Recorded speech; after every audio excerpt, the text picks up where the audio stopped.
ಹಿಂಗೆ ಹೇಳಿಲ್ವಾ ನಾನು ಹೊಡೆದೋಗುತ್ತೆ ಅಂತ ಹೇಳಿದ್ದು.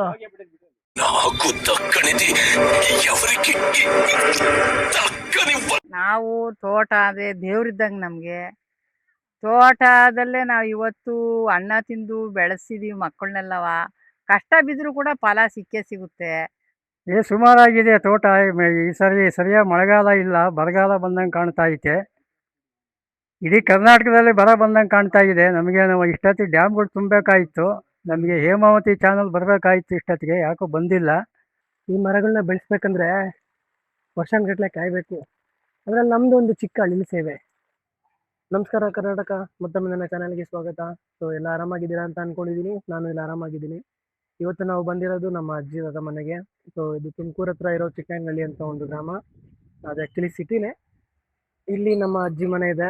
ಸೊ ಒಂದ್ಸತಿ ಟೂರ್ ಹೋಗೋಣ ಬನ್ನಿ. ಇದೆ ನೋಡಿ ಮನೆ.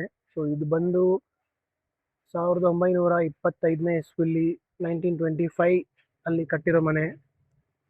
ಆಲ್ಮೋಸ್ಟ್ 101 ವರ್ಷ ಆಗಿದೆ ಇದು. ಸೊ ಇದು ಆ್ಯಕ್ಚುಲಿ ದೊಡ್ಡ ಮನೆ, 2 ಭಾಗ ಮಾಡಿದ್ದಾರೆ, ಅಣ್ಣ ತಮ್ಮ ಅಂತ. ಇದು ನಮ್ಮ ತಾತ ಅವರು. ತಾತ ಹಾಯ್ ಮಾಡಿ ಎಲ್ಲರಿಗೂ, ನಮಸ್ಕಾರ ಹೇಳು. ನಮಸ್ಕಾರ. ಮತ್ತೆ ಇಲ್ಲಿ ನೋಡಿ, ಇದು ನಮ್ಮ ಚಿಕ್ಕಮ್ಮ. ಬೆಳಿಗ್ಗೆ ಎಳ್ನೀರು ಕುಡ್ಕೊಂಡು ಕಾಯಿ ತಿನ್ಕೊಂಡಿದ್ದಾರೆ. ಅದು ನನ್ನ ಚಿಕ್ಕಮ್ಮನ ಮಗ, ನನ್ನ ತಮ್ಮ. ಇದು ನಮ್ಮಮ್ಮ, ಅವ್ರು ಬೆಳಿಗ್ಗೆ ಕಡಲೆಪುರಿ ತಿನ್ಕೊಂಡಿದ್ದಾರೆ. ಇದು ನಮ್ಮ ಅಕ್ಕನ ಮಗ. ಇಲ್ಲಿ ನೋಡಿ ನಮ್ಮ ಅಕ್ಕ 2ನೇ ಪಾಪಗೆ ಊಟ ಮಾಡಿಸ್ಕೊಂಡಿದ್ದಾಳೆ.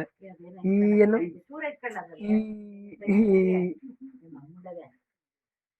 ಹಂಗೆ ಒಳಗಡೆ ಬಂದ್ರೆ ಇಡೀ ದೇವಸ್ಥಾನಗಳನ್ನೇ ಇಟ್ಬಿಟ್ಟಿದ್ದಾರೆ ನಮ್ಮ ಮನೇಲಿ, ನಮ್ಮ ಅಜ್ಜಿ ಮನೇಲಿ. ಯಾವ ದೇವಸ್ಥಾನಕ್ಕೂ ಹೋಗೋದೇ ಬೇಡ, ಎಲ್ಲ ಮನೇಲೆ ಕೈ ಮುಕ್ಕೊಂಡ್ಬಿಡ್ಬೋದು. ಸೊ ಇದು ನಮ್ಮ ಹಿತ್ತಲು, ಇದು ನಮ್ಮ ಹಿತ್ತಲು ಬಾಗಿಲು, ಇದು ನಮ್ಮ ಹಂಡೆ ಒಲೆ. ಸೊ ಹಳ್ಳಿ ಮನೆ ಅಂದಮೇಲೆ ಹಂಡೆ ಒಲೆ ಇರಲೇಬೇಕು, ಕಂಪಲ್ಸರಿ. ಸೊ ನೀರು ಕಾಯ್ತಾ ಇದೆ, ಎಲ್ಲರೂ ಸ್ನಾನ ಮಾಡೋಕೆ ರೆಡಿ ಆಗಿದ್ದಾರೆ. ಸೊ ನೀರು ಬಿಸಿ ಆಗಿದೆ. ಈಗ ಬನ್ನಿ ನಾವು ಹಟ್ಟದ ಮೇಲೆ ಹೋಗೋಣ. ಸೊ ಇದು ಹಟ್ಟದ ರೂಮು. ಹಿಂಗೆ ಮೆಟ್ಲತ್ಕೊಂಡು ಹೋಗ್ತಾ ಇದ್ರ. ಇಲ್ಲೆಲ್ಲ ಆ್ಯಕ್ಚುಲಿ ತೆಂಗಿನಕಾಯಿಗಳು ತುಂಬಿಸ್ತಾ ಇದ್ರು. ಸೊ ಈಗ ಸದ್ಯಕ್ಕೆಲ್ಲ ಖಾಲಿ ಆಗಿದೆ. ಮತ್ತೆ ನಾವು ಒಂದು 2 ತಿಂಗಳು ವೆಯ್ಟ್ ಮಾಡಬೇಕಾಗತ್ತೆ. ಇಲ್ಲಿ ಯಾವುದೋ ಒಂದು ರೂಮ್ ಇದೆ.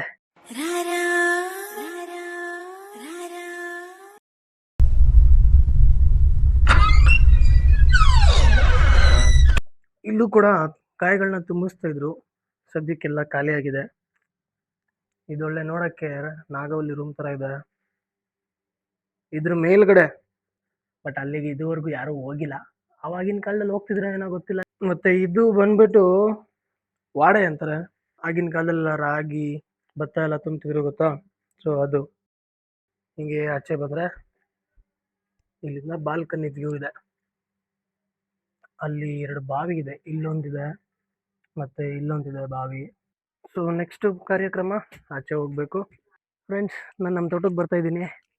ಏನು ಎಂಟ್ರಿ ಕೊಟ್ವಿ ನೋಡಿ, ಇದೆ ನಮ್ಮ ತೋಟ. ಇದು ನಮ್ಮ ತೋಟದ ಮನೆ. ಹಿಂಗೆ ಬಂದರೆ ಅಲ್ಲಿ ನನ್ನ ಫ್ಯಾಮಿಲಿ ಇದೆ ನೋಡಿ. ಎಂಟ್ರೆನ್ಸಲ್ಲೇ ಬಾವಿ ಇದೆ. ಇದು ಫುಲ್ಲು ತೆಂಗಿನ ತೋಟ ಮತ್ತು ಅಡಿಕೆ ತೋಟ. ಕಿರಾತಕ ಫಿಲಮಲ್ಲಿ ಹೇಳ್ತಾರಲ್ಲ, ಸೊ ಆ ಥರ ಹೇಳ್ಬೇಕಷ್ಟೇ ನಾನು. ಇದೆಲ್ಲ ನಮ್ದೇ ಗದ್ದೆ, ಅದೆಲ್ಲ ನಮ್ದೇ ಗದ್ದೆ. ಇಲ್ಲಿ ಇನ್ನೊಂದು 2-3 ಹಲಸಿನ ಮರ ಇದೆ, ಮತ್ತೆ ಒಂದು ಮಾವಿನ ಮರ ಇದೆ. ಅದು ಸೀಸನ್ ಆಗೋಯ್ತಲ್ಲ, ಎಲ್ಲ ಖಾಲಿ ಆಗಿದೆ. ನೆಕ್ಸ್ಟ್ ಸತಿ ಬಂದಾಗ ನೋಡಬೇಕು. ಏನು ಗೊತ್ತಾ, ನಮ್ಮ ಇದರಲ್ಲಿ ಒಂದು ಏನದು ಗಂಧದ ಮರ ಇತ್ತು. ಆದರೆ ಗಂಧದ ಗಿಡ ಇನ್ನು ಅದೇನೋ ಸ್ಮೆಲ್ ಬರೋಕ್ಕೆ ಬಲಿಬೇಕು ಅಂತ ಹೇಳ್ತಾರ, ಬಲಿತೋಗ್ಬೇಕು ಅಂತ ಹೇಳ್ತಾರಲ್ಲ. ಅದು ಎಷ್ಟು ಒಂದು ವರ್ಷ ಏನೋ ಇತ್ತಷ್ಟೇ. ಆಮೇಲೆ ಯಾರೋ ಗೊತ್ತಿರೋ ಗೊತ್ತಾಗ್ಬಿಡುತ್ತಲ್ಲ ಗಂಧದ ಮರ ಎಲ್ಲಿ ಹಿಂಗೆ ಹಿಂಗೆ ಅಂತ.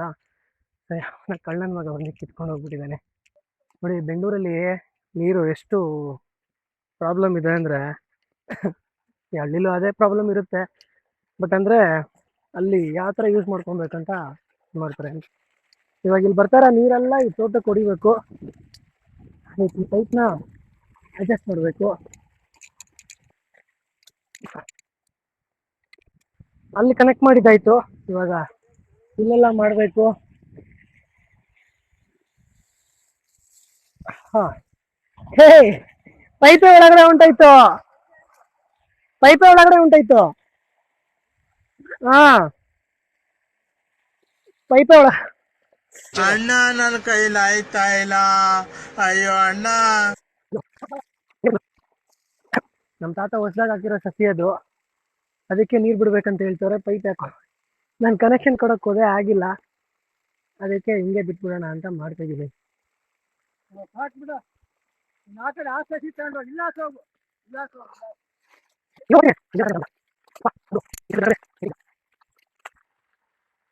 ಈ ಮರಗಳನ್ನ ಬೆಳೆಸ್ಬೇಕಂದ್ರೆ ವರ್ಷಾನ್ಗಟ್ಲೆ ಕಾಯ್ಬೇಕು. ಅದ್ರಲ್ಲಿ ನಮ್ದು ಒಂದು ಚಿಕ್ಕ ಅಳಿಲು ಸೇವೆ.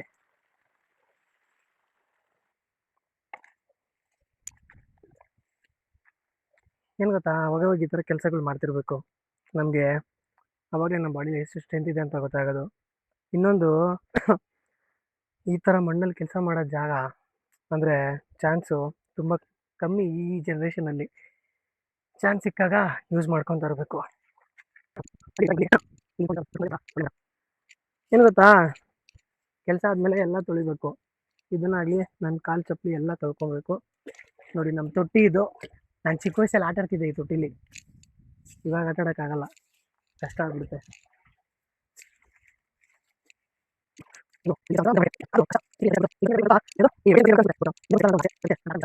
ಗೈಸ್, ನಮ್ಮ ಅಜ್ಜಿ ನಮ್ಮ ತೋಟದ ಬಗ್ಗೆ ಒಂದು ಇಂಟರ್ವ್ಯೂ ಕೊಡ್ತಾರೆ, ಅದನ್ನ ಕೇಳೋಣ ಬನ್ನಿ. ನಮಸ್ತೆ ಇರಜಿ ಅಜ್ಜಿ, ನಿಮ್ಮ ತೋಟದ ಬಗ್ಗೆ ನಿಮ್ಮ ಒಂದು 2 ಮಾತುಗಳು ಹೇಳಿ. ನಿಮ್ಮ ಎಲ್ಲರಿಗೂ ವಂದನೆಗಳು. ನಾವು ತೋಟ ಅಂದರೆ ದೇವ್ರಿದ್ದಂಗೆ ನಮಗೆ. ತೋಟದಲ್ಲೇ ನಾವು ಇವತ್ತು ಅನ್ನ ತಿಂದು ಬೆಳೆಸಿದೀವಿ ಮಕ್ಕಳನ್ನೆಲ್ಲವ. ಕಷ್ಟ ಬಿದ್ದರೂ ಕೂಡ ಫಲ ಸಿಕ್ಕೇ ಸಿಗುತ್ತೆ. ಭೂಮಿ ತಾಯಿ ಯಾವತ್ತೂ ಅನ್ಯಾಯ ಮಾಡಲ್ಲ. ಅದಕ್ಕೋಸ್ಕರ ನಾವು ಉಪವಾಸ ಇದ್ದರೂ ಕೂಡ ಜನಗೆ ಅನ್ನ ಕೊಡೋದು, ಕಾಯಿ, ತೆಂಗಿನಕಾಯಿ, ಫಲಾಫಲ ಎಲ್ಲವನ್ನೂ ಕೊಡ್ತೀವಿ ನಾವು. ಕಷ್ಟ ಬೀಳೋದ್ರಾಗೆ ನಾವು ಎತ್ತಿದ ಕೈ. ನೀವು ನಮ್ಮ ಮೇಲೆ ಭಾಳ ಪ್ರೀತಿ ಇಟ್ಕೋಬೇಕು. ನೀವು ರೈತರಿಗೆ ಅನುಕೂಲ ಮಾಡಿಕೊಡ್ಬೇಕು ಎಲ್ಲ ಥರದಾಗೂ. ಎಲ್ಲ ನಿಮ್ಮೆಲ್ಲರಿಗೂ ವಂದನೆಗಳು, ಅಷ್ಟು ಹೇಳಬಲ್ಲೆ ನಾನು. ಓಕೆ, ಕೇಳಿದ್ರಾ? ಹೇಳಿ ಹೇಳ್ತಾರೆ. ನಮ್ಮ ದೇಶದ ಬೆನ್ನೆಲುಬು ರೈತ ಅಂತ ಹೇಳ್ತಾರೆ. ಸೊ ಅವ್ರಿಗೆ ಯಾವತ್ತೂ ಮರ್ಯಾದೆ ಕೊಡಬೇಕು. ಸೊ ಇನ್ನೊಂದು, ನಮ್ಮ ತಾತನೂ ಇದ್ದಾರೆ. ಅವರು ಅವರ ತೋಟದ ಬಗ್ಗೆ ಏನು ಹೇಳ್ತಾರೆ ಅಂತ ಕೇಳೋಣ ಬನ್ನಿ. ತಾತ, ನಿಮ್ಮ ತೋಟದ ಬಗ್ಗೆ ಏನು ನಿಮಗೆ ಅನಿಸಿಕೆ ಹೇಳಿ. ನಮಸ್ತೆ. ಅದೇ ನಾವು ಚಿಕ್ಕನಾಯಕನಲ್ಲಿ ನಮ್ಮದು ನೇಟಿವು. ಪಕ್ಕದ ಮೇಲ್ನಡಿ ಒಳಗೆ ನಮ್ಮದು ಜಮೀನಿದೆ. ಅಲ್ಲಿ ನಾವು ಭತ್ತ, ತೆಂಗು, ಅಡಿಕೆ ಎಲ್ಲ ಇಟ್ಟಿದ್ದೀವಿ. ಸುಮಾರಾಗಿದೆ ತೋಟ. ಈ ಸರಿಯಾಗಿ ಮಳೆಗಾಲ ಇಲ್ಲ, ಬರಗಾಲ ಬಂದಂಗೆ ಕಾಣ್ತಾ ಐತೆ. ಇಡೀ ಕರ್ನಾಟಕದಲ್ಲಿ ಬರ ಬಂದಂಗೆ ಕಾಣ್ತಾ ಇದೆ. ನಮಗೆ ನಾವು ಇಷ್ಟೊತ್ತಿಗೆ ಡ್ಯಾಮ್ಗಳು ತುಂಬಬೇಕಾಯಿತು. ನಮಗೆ ಹೇಮಾವತಿ ಚಾನಲ್ ಬರಬೇಕಾಯಿತು, ಇಷ್ಟೊತ್ತಿಗೆ ಯಾಕೋ ಬಂದಿಲ್ಲ. ಅದೇನಾರ ಬಂದರೆ ಚಾನಲ್ಲು ನಾವು ಸ್ವಲ್ಪ ಉಸಿರಾಡ್ತೀವಿ. ಇಷ್ಟು ದಿವಸ ನಮಗೆ ಬೋರ್ವೆಲ್ನಲ್ಲೇ ನಮಗೆ ನೀರು ಏನು 1,000-1,200 ಅಡಿ ಬೋರ್ ಕೊರ್ಸಿದ್ದೀವಿ.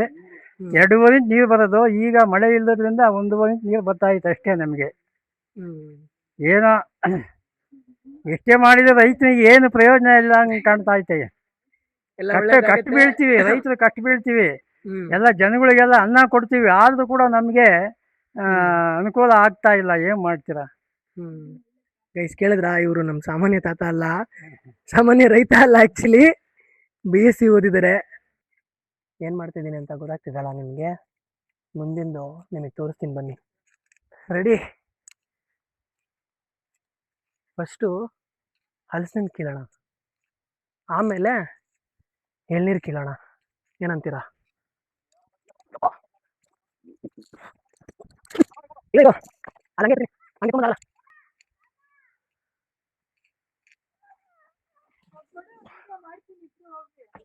ಇಲ್ಲ ಇಲ್ಲ, ಇಲ್ಲಿ ಗ್ರಿಪ್ ಸಿಕ್ತಿಲ್ಲ.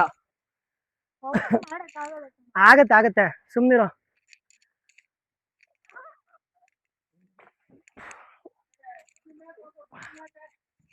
ಇರುತ್ತ ಯಪ್ಪ, ಕಷ್ಟ ಐತೆ ನಿಜವಾಗ್ಲು. ಒಂದೊಂದೇ ಸ್ವಲ್ಪ ಕಷ್ಟ ಐತೆ.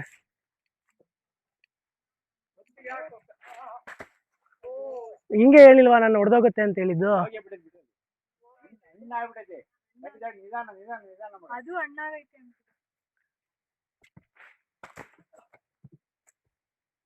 ಅಣ್ಣ ಇನ್ನೊಂದು. ಹಾ 3 ಬಂತು, ಅದ್ರಲ್ಲಿ ಒಂದು ಫುಲ್ ಹಣ್ಣಾಗ್ಬಿಟ್ಟಿತ್ತು. ಇದು ಜಾಸ್ತಿ ಹಣ್ಣಾಗಿಲ್ಲ. ಇನ್ನೊಂದು ಸ್ವಲ್ಪ ದಿನ ಇಡ್ಬೋದು ಇದು.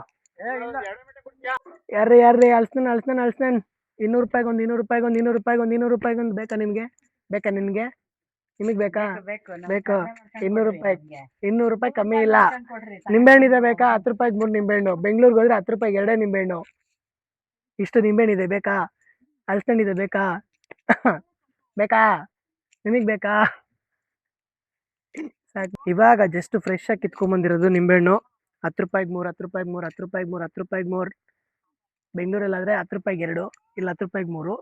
ಫ್ರೆಶ್ ಆಗಿ ಕಿತ್ಕೊಂಡ್ಬಂದಿರೋದು, ಚೆನ್ನಾಗಿ ಹುಳಿ ಇರುತ್ತೆ. ನೀಲಂ ಮಾವಿನ ಹಣ್ಣು ನೋಡ್ತೀರಾ ಇಲ್ಲಿ. ಹಂಗೆ ಒಂದು ಕಿತ್ಕೊಂಡು ನೋಡೋಣ ಇರಿ. ನೋಡಿ ಏನೋ ಹುಳ ಕೈ ಮೇಲೆ ಬಂದ್ಬಿಟ್ಟಿದೆ. ಹೋಗು ಅಂದ್ರೆ ಹೋಗ್ತಾ ಇಲ್ಲ, ನಾನೇನು ಮಾಡಲಿ. ಇವತ್ತಿನ ಕಮಾಯಿ ಇಷ್ಟು. ಇದು ಮತ್ತೆ ಇಷ್ಟು ನಿಂಬೆಹಣ್ಣು, ಅದಾದ್ಮೇಲೆ ಮಾವಿನ ಹಣ್ಣು. ಒಂದು ಚೀಲ ಬಂದಿದೆ ಮಾವಿನ ಹಣ್ಣು, ಮಾವಿನ ಕಾಯಿ ಆ್ಯಕ್ಚುಲಿ. 2 ದಿನ ಬಿಟ್ಟರೆ ಹಣ್ಣಾಗುತ್ತೆ. ಯಾರ ಕೊಟ್ಟಿಗೆಯಲ್ಲಿ ಗೆಣಸು ಕೊಟ್ಟಿಗೆಯಲ್ಲಿ ಬುಕ್ಕಿನ ಮರಿ ಇಟ್ಟಿದ್ದಾರೆ. 3 ಮರಿ ಇದ್ದಾವೆ.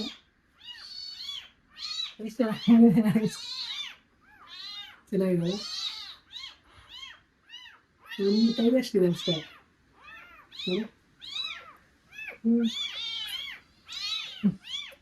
ಪಾಪ ಬರ್ಕೋತಿದ್ದೇವೆ. ಪಾಪ ಇದು ಇಷ್ಟೇ ಇಷ್ಟಿದೆ ಚೆನ್ನಾಗಿ. ಅಣ್ಣ ನಮ್ಮನ್ನು ಹೊಡಿಬೇಡಿ ಅಣ್ಣ, ಬಿಟ್ಬಿಡಿ ಅಣ್ಣ. ಬೆಂಗಳೂರಲ್ಲೆಲ್ಲ ಈ ಥರ ಎಳ್ನೀರು ತಗೋಬೇಕಂದ್ರೆ 60 ರೂಪಾಯಿ 70 ರೂಪಾಯಿ. ನೋಡಿ ನಮ್ಮ ಥರ ಈ ಥರ ತೋಟಕ್ಕೆ ಬಂದರೆ ಫ್ರೀಯಾಗಿ ಕುಡಿಬೋದು, ಎಷ್ಟು ಬೇಕಾದರೂ ಕುಡಿಬೋದು. ಬರುತ್ತೆ ಅಂತ ಅಂದ್ಕೊಂಡಿದ್ದೀನಿ, ಟ್ರೈ ಮಾಡ್ತೀನಿ.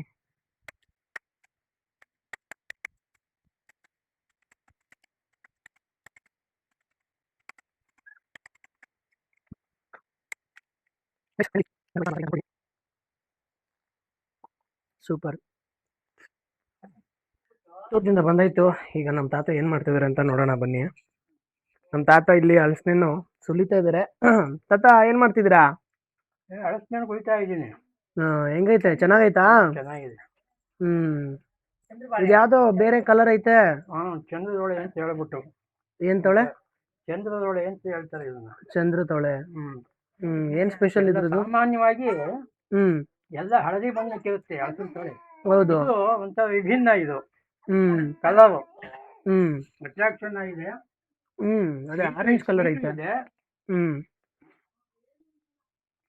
ಬೀಜ ಹಾಕಿ ಎಲ್ಲಿ ತಂದಿದ್ದು? ನಮ್ ತೋಟದ್ದೇನಾ ಇದು? ಅಂದ್ರೆ ಒಂದ್ 2-3 ವರ್ಷ ಅಷ್ಟೇ ಕಾಪಾಡ. ಬೀಜ ತಗೊಂಬಂದು ನಾನೇ ಹಾಕಿದ್ದು ನಮ್ಮ ತೋಟದಲ್ಲಿ. ಮಳೆ ರಾಯನೇ. ಯಾವ ಊರ್ದಿದು? ಚೇಳೂರು ಅಂತ ಹೇಳ್ಬಿಟ್ಟು, ಗುಬ್ಬಿ ತಾಲೂಕು ಚೇಳೂರು. ಅಲ್ಲಿಂದ ಒಂದು ಹಣ್ಣು ತಗೊಂಬಂದಿದ್ದೆ. ಆ ಬೀಜ ಹಾಕಿ ಬೆಳೆದಿದ್ದೀನಿ. ಈಗೆಲ್ಲ ಮನೆ ಮಕ್ಕಳೆಲ್ಲ ತಿಂತಾ ಇದ್ದಾರೆ, ಬೇರೆಯವ್ರಿಗೂ ಕೊಡ್ತಾರೆ. ಅಂಟಂಟು ಇಲ್ಲ ಇದು? ಅಂಟಿಲ್ಲ, ಅಂಟೇ ಇಲ್ಲ ಇದು ಹಲಸಿನ. ಸ್ವೀಟ್ ಆಗಿ ಚೆನ್ನಾಗೈತೆ. ಚೂರು ಉಂಟಾಗಲ್ಲ. ಭೂಮಿತಾಯಿ ಯಾವತ್ತು ಮಾಮೂಲಿ ಬೇರೆ ಸುಲಿಬೇಕಾದ್ರೆ ಅಲ್ಲೆಣ್ಣೆ ಹಾಕೋತೀವಲ್ಲ, ಎಣ್ಣೆ ಹೆಚ್ಚಂತೀವಿ. ಇದಕ್ಕೇನು ಎಣ್ಣೆ ಹೆಚ್ಚದೇನು ಬೇಕಾಗಿಲ್ಲ, ಹಂಗೆ ತಿನ್ಬೋದು. ಹಂಗೆ ತಿನ್ಬೋದು, ಹಂಗೆ ಸುಲಿದ್ಬಿಟ್ಟು. ಕೈ ಅಂಟೇ ಆಗಲ್ಲ ಇದು. 100 ವರ್ಷ ಇರುತ್ತೆ ಇದು. 100 ವರ್ಷ ಈ ಹಣ್ಣಿನ ಮರ ಇರುತ್ತೆ. 1 ತಲೆಮಾರು 2 ತಲೆಮಾರು 3 ತಲೆಮಾರು ಕಳೆಯತಕ್ಕದ್ದು ಈ ಹಣ್ಣು ಮರ ಇದ್ದೇ ಇರುತ್ತೆ. ಆರಾಮಾಗಿ ತಿನ್ಬೋದು. ಮತ್ತೆ ಮಕ್ಕಳು ಮೊಮ್ಮಕ್ಕಳು ಮೊಮ್ಮಕ್ಕಳು ಆದ್ರೂ ಕೂಡ ಆ ಮರ ಜೀವಂತವಾಗಿರುತ್ತೆ. ಅದಕ್ಕೆ ಭೂಮಿ ತಾಯಿ ನಾವು ಮುಂದಿನ ಪೀಳಿಗೆಗೆ ಅನುಕೂಲ ಆಗಲಿ ಅಂತ ನಾವು ಮಾಡ್ತಾ ಇದ್ದೀವಿ. ಮುಂದೆ ಹೆಂಗ ನೋಡಬೇಕು. ನಿಮ್ಮ ಆಶೀರ್ವಾದ ಎಲ್ಲ ಚೆನ್ನಾಗಿರ್ತದೆ. ಬನ್ನಿ ಬನ್ನಿ, ಅಲ್ಲಿ ನಮ್ಮ ಮನೆಯವ್ರು ಏನು ಮಾಡ್ತಿದ್ದಾರೆ ನೋಡೋಣ. ಇವರು ಚೆನ್ನಾಗಿ ಹಾಕ್ಕೊಂಡು ತಿಂತವ್ರೆ ನೋಡಿ. ಇವನು ಹೆಂಗೆ ತಿಂತವನೆ. ಇವ್ರು ತಿನ್ಬಿಟ್ಟೆಲ್ಲ ಸುಸ್ತಾಗೋಯ್ತಂತ ಸುಮ್ಮನೆ ಆಗ್ಬಿಟ್ಟವ್ರೆ. ಇವ್ರು ನೋಡಿ ಹೊಟ್ಟೆ ತುಂಬೋಯ್ತು ನಂಗೆ. ಸಾಕು ಸಾಕು. ಸೊ ಗೈಸ್, ಇವತ್ತಿಗೆ ನಮ್ಮ ತೋಟದ ಜರ್ನಿ ಮುಗೀತು. ಎಲ್ಲ ಕ್ಲೋಸ್ ಮಾಡ್ತಾ ಇದ್ದೀನಿ. ನಾವು ನೆಕ್ಸ್ಟ್ ವಿಡಿಯೋದಲ್ಲಿ ಸಿಗೋಣ. ಈ ವಿಡಿಯೋ ನಿಮಗೆ ಇಷ್ಟ ಆಗುತ್ತೆ ಅಂತ ಅಂದ್ಕೊಂಡಿದ್ದೀನಿ. ಇಷ್ಟ ಆದರೆ ಒಂದು ಲೈಕ್ ಕೊಡಿ, ಸಬ್ಸ್ಕ್ರೈಬ್ ಮಾಡಿ.